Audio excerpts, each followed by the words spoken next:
বিগত 18 মাস আমার উপর অর্পিত দায়িত্ব নিষ্ঠার সাথে পালন শেষে অন্তর্বর্তী সরকারের প্রধান উপদেষ্টা হিসেবে আপনাদের কাছ থেকে বিদায় নেবার জন্য উপস্থিত হয়েছি। দীর্ঘ 18 মাস বাংলাদেশের এক ক্রান্তিলগ্ন সামলে অন্তর্বর্তীকালীন সরকারের গুরুদায়িত্ব পালন শেষে আবারও আপন ভুবনে ফিরলেন ডক্টর মোহাম্মদ ইউনূস।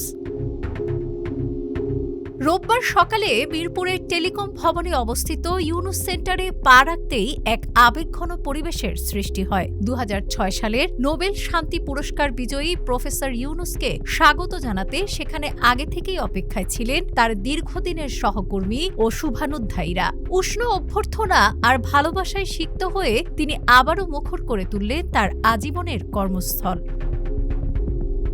ফিরে এসে কাজে মনোনিবেশ করেছেন তিনি। দিনভর ব্যস্ত ছিলেন গ্রামীণ পরিবারের বিভিন্ন প্রতিষ্ঠানের ব্যবস্থাপনা পরিচালক এবং উপদেষ্টাদের সাথে গুরুত্বপূর্ণ সভায় আলোচনা হয়েছে ভবিষ্যৎ কর্মপরিকল্পনা আর সামাজিক ব্যবসায়িক লক্ষ্যগুলো নিয়ে।